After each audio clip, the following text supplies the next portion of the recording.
Lorsque nous parlons d'un fait qui intervient dans votre vie, selon l'islam, tout fait, il peut véhiculer à la fois le bien et le mal. Tout fait. Ce verre d'eau, l'eau véhicule le bien, mais il peut être aussi source de mal. L'argent, il véhicule le bien et le mal. La maladie véhicule le bien et le mal. La réussite, le bien et le mal. Toute chose, selon l'islam, est composée toujours des deux éléments. Khayrun wa shar. Il n'y a pas un bien tout court dans une chose. Ça n'existe pas, c'est pas vrai. Selon l'islam, toute chose, elle a en son sein les deux éléments.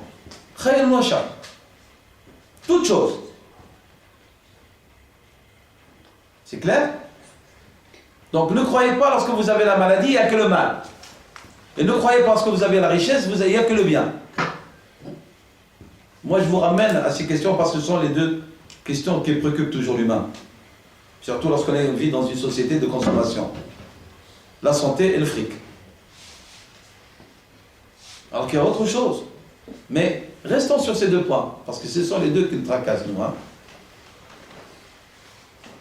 La maladie, la perte de quelqu'un de cher, etc. Tout ce qui a trait à ce monde ici-bas. Allah subhanahu wa ta'ala a établi dans cet univers un moyen pour mesurer les événements et les faits.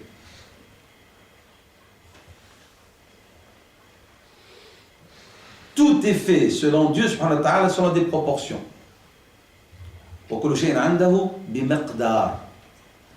Dieu a créé l'univers, ce qui s'y passe selon des proportions déterminées. Ça c'est un. Donc, on revient au verset qu'on a cité. Vous croyez qu'on vous a créé comme ça futilement, bêtement? Non. Il y a une sagesse, il y a une hikmah par laquelle Allah a déterminé la création. La création dans son ensemble est comme individu, la composante. Rien n'est laissé au hasard. Ça n'existe pas le hasard dès qu'on parle de Dieu, subhanahu wa ta'ala. Dès qu'on croit l'existence d'un créateur, nous ne parlons pas de hasard. Dans Surat Al-Rahman, il dit Inna kulla shay'in khalaqnahu biqadar. Nous avons créé toute chose selon des proportions déterminées et des règles bien précises. Il n'y a pas de hasard. Si vous avez un événement qui intervient dans votre vie, ce n'est pas le fruit du hasard. Il n'y a pas le hasard. Biqadaa'illahi wa qadaruhu, déterminé à part un arbitrage divin. Dieu dit, subhanahu wa ta'ala, donc, qu'il y a des proportions, et ces proportions donnent, comme j'ai dit tout à l'heure, un sens à la vie. Ce sens à la vie, moi je l'appelle la beauté. La beauté qui donne un sens à la vie. Il y a une harmonie. Il y a une harmonie. Si tout était beau, c'est boiteux. Si tout était laid, c'est boiteux. S'il n'y a pas de petits problèmes entre le couple, ça devient routine. Une situation invivable. Alors un peu de pique, ça ne fait pas de tort. Si votre enfant vous l'éduquez avec laxisme, c'est dangereux. Il faut le bâton et la carotte. Je n'ai pas dit le bâton dans le sens, mais c'est-à-dire la discipline, la rigueur. On a prouvé qu'aux États-Unis, tous les enfants qui étaient éduqués de manière laxiste, un bon nombre sont allés dans les prisons, ils ont dit voyous. Là où il y a de la discipline juste, avec de la tendresse, ça donne quelqu'un d'équilibré.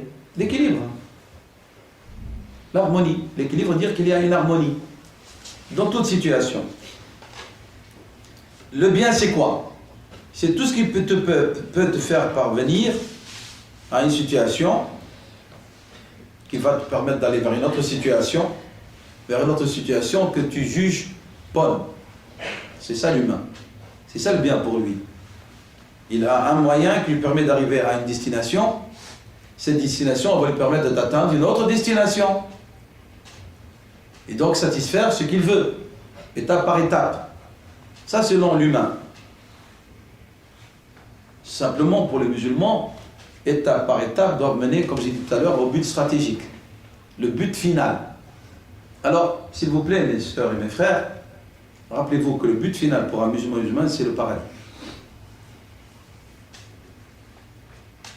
Notre but final, هدفنا من الحياة هو الجنة. نحن المؤمنين, nous les croyants, notre but final, c'est d'atteindre le paradis. قال صلى الله عليه وسلم من أجل ذلك, même, il parle de lui, même moi, c'est pour cette raison-là que j'œuvre. J'œuvre. وقال تعالى فإذا فرغت فانصب وإلى ربك فارغب. Lorsque tu termines d'un acte d'adoration, enchaîne avec un autre. Pourquoi? Parce que c'est ton Seigneur que tu dois désirer. C'est pas ila faragta, c'est-à-dire après que tu as adoré Dieu, va, comme certains ont compris le verset, hein, après la fatigue de l'adoration, nasba sheikha, va profiter. Non, non, un nasb aussi veut dire la fatigue. Lorsque tu termines d'un acte d'adoration, enchaîne avec un autre. Pourquoi? Parce que tu as un but à atteindre, qui est Dieu. Est-ce que nous ne disons pas que Allah est rayatuna? Est-ce qu'on ne dit pas que Dieu c'est notre but recherché? Est-ce que les croyants, ici je parle en termes de foi, parce que j'ai dit la question du bien et du mal rentre dans la conception du din, de la religion musulmane, et c'est une question de foi. Il ne faut pas l'étudier comme une question philosophique. Non, ça fait partie de la conception musulmane de la vie. Et donc c'est intégré dans la foi. C'est juste une qadit al-aqida, cette question.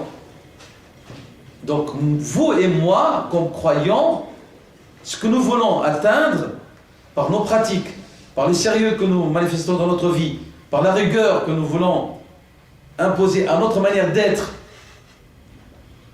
dans le cadre de la foi, c'est atteindre l'agrément de Dieu, riva.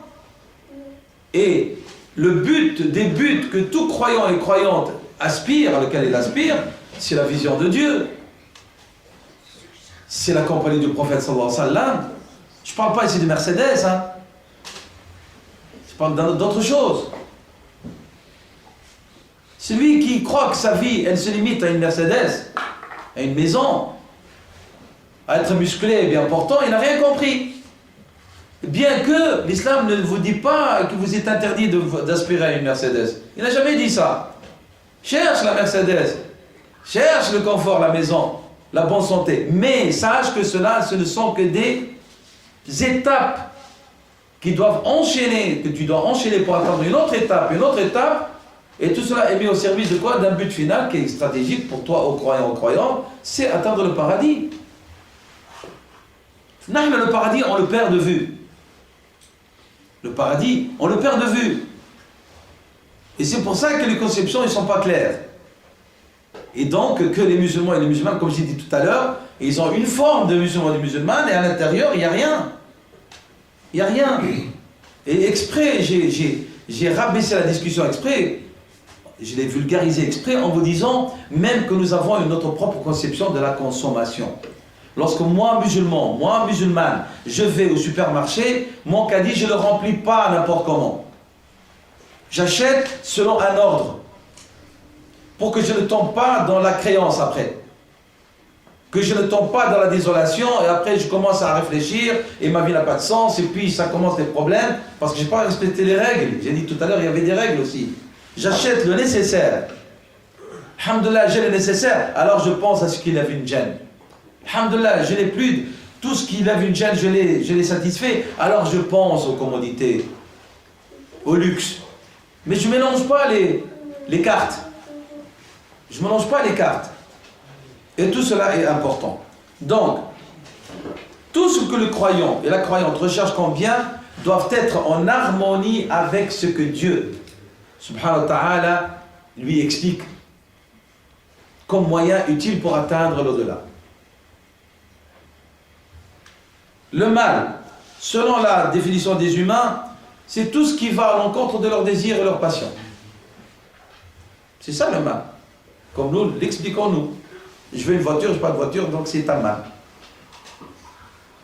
Je veux avoir une fortune, j'arrive pas à avoir une fortune, je suis malheureux. Je veux ceci, je veux cela, je veux cela. Donc tout ce qui va à l'encontre des désirs, de la satisfaction des passions de l'humain, nous le considérons comme un mal. Oui ou non? C'est ça notre définition.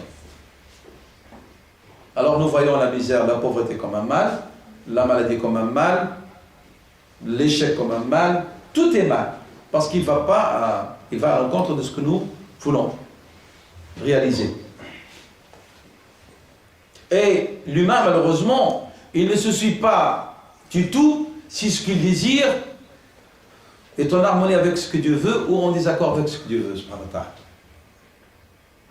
Il se soucie peu de ça. En islam, on vous dit, déterminez le mal selon ce que Dieu veut. Et vous allez voir, vous allez faire une sélection, il ne restera pas beaucoup de choses que vous allez considérer comme un mal. Je vous assure, hein.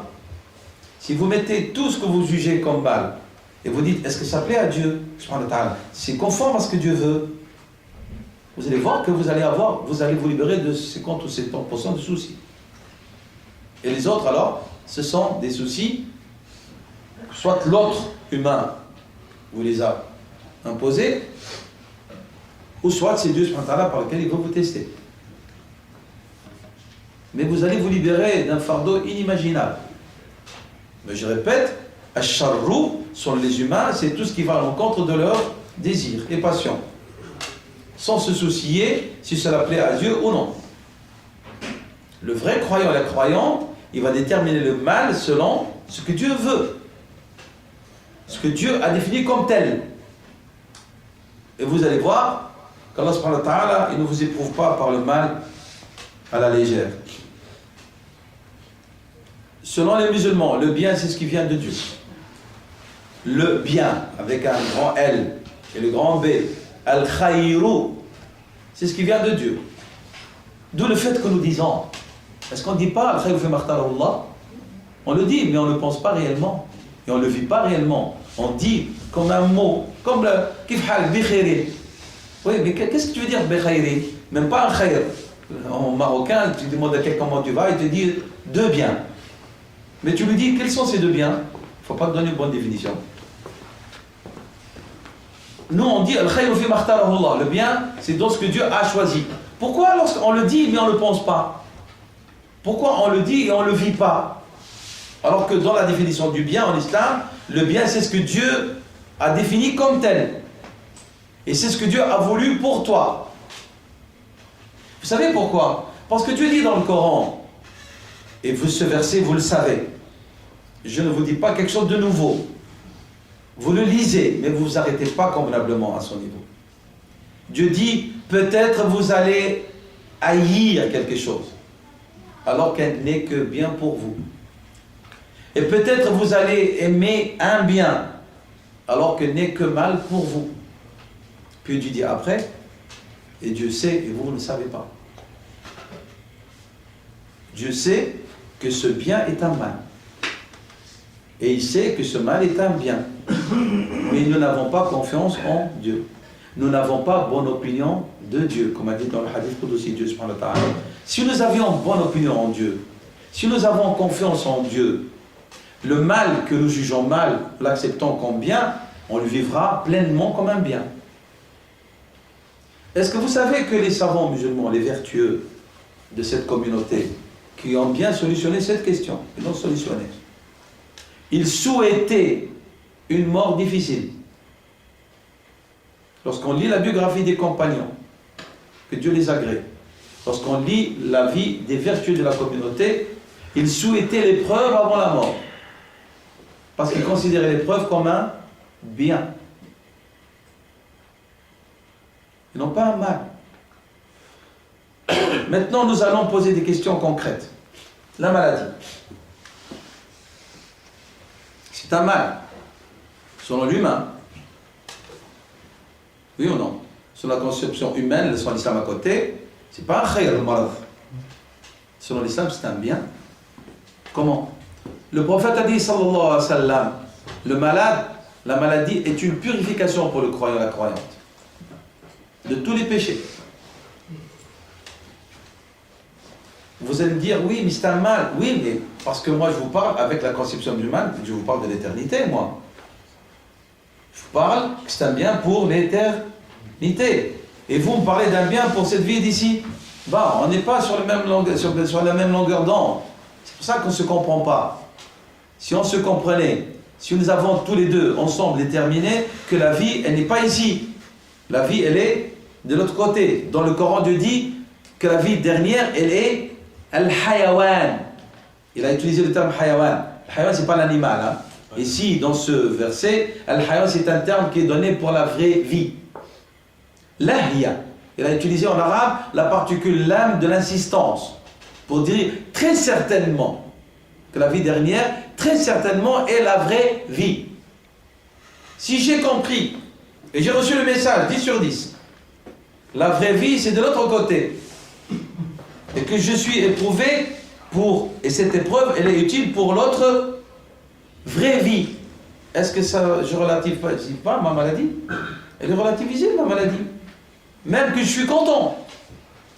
Si j'ai la foi, je suis content de vivre l'épreuve de la maladie parce que je sais que je vais être purifié et je vais à la vraie vie.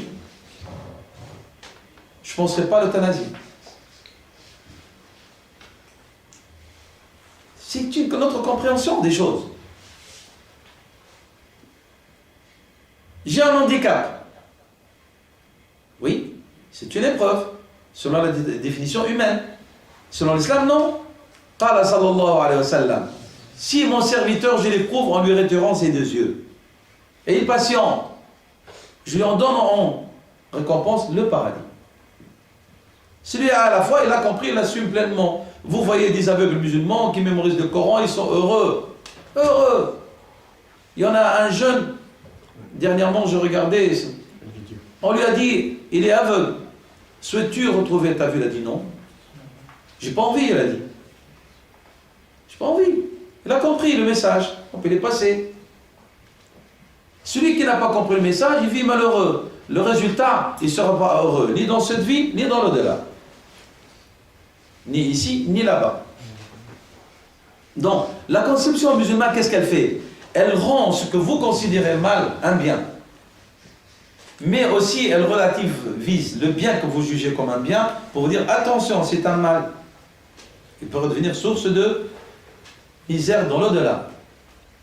De misère dans l'au-delà. Donc, ça tempère vos attitudes face au bien absolu selon l'humain et face au mal absolu selon l'humain. Mais lorsque vous intégrez toutes ces situations dans le cadre de l'islam, si vous êtes affecté par un bien selon votre conception, vous regardez que dit l'islam à son sujet. Est-ce que ce que j'ai reçu est un don bénéfique ou est-ce que c'est une épreuve? Alors là, vous allez tempérer votre attitude. Et la même chose si vous affectez par un mal. Vous regardez ce que ça vous dit. Vous trouvez que ça vous dit non, ce mal n'est pas un mal, c'est un bien. Alors vous allez le vivre pleinement, avec quiétude et sérénité, et vous allez être récompensé par la quiétude dans cette vie, et la paix, et par la récompense dans l'au-delà. Et dans les deux situations, vous êtes gagnant. Dans les deux situations, vous êtes gagnant. Et c'est pour ça, en vérité, ceux qui ont bien compris ce que veut dire al-iman dans sa vraie dimension, ce sont des gens qui ne paniquent jamais. Jamais. Et une de leurs qualités, c'est la patience, selon les 4 définitions que j'ai données. Pas la patience devant l'épreuve. Les 4. Patience devant les passions, qui ne les influencent pas, qui ne les tiraillent pas. Patience, endurance dans l'adoration de Dieu. Ne fléchissent pas. Patience face aux afflictions, au malheur. Et patience, j'ai dit, face au bien. L'imam Ahmad ibn Hanbal a été éprouvé durant la dynastie abbasside. Durant la dynastie abbasside, un courant théologique va prendre d'ampleur et qui va influencer même la dynastie dans ses choix théologiques. C'est le courant théologique mu'tazilite. Les mu'tazilites accordaient une prédominance à la raison. sur la loi de Dieu. Et alors, par leur réflexion rationaliste, ils sont allés loin. Alors, ils ont proposé quelque chose de grave, c'est que le Coran est créé. La parole de Dieu est créée. Du point de vue théologique, cette position est grave. Le Créateur, il est infini, il n'a pas de début ni de fin. Et si vous dites que la parole de Dieu est créée, c'est comme si vous dites Dieu était muet. C'est une imperfection dans la divinité. Et il a parlé. C'est grave, point de vue théologique, je parle. Ça c'est un. Deux, ça sous-entend que le Coran aussi peut être valable pour un temps, puis il ne l'est plus. Alors l'imam Ahmed a refusé d'accepter cette position. Alors il a été éprouvé par l'emprisonnement et même les châtiments. Et il a tenu tête. D'autres ont été tués, savants, parce qu'ils ont refusé cette position. Deux des dynastes sont morts, le troisième a voulu changer. Et alors, pour remédier à ce qu'a vécu l'imam Ahmad à l'époque de ses frères, il a commencé à lui envoyer des cadeaux. Comme, on va dire, compensation et une manière de demander pardon. Vous savez quelle était l'attitude de l'imam Ahmad? Il a dit, les premières épreuves étaient plus supportables que les dernières. Il a vu l'argent qu'on lui envoyait comme une épreuve encore plus grave. Il n'a pas dit, oh, mashallah, maintenant c'est les dinars. Parce que l'argent des musulmans à l'époque était des dirhams en argent et les dinars en or. C'est des pièces d'or de 4,27 grammes. C'était ça le dinar musulman. Lorsqu'il reçoit 1000 dinars, 1000 pièces en or fois 4,27, imaginez, hein. Alors il a dit,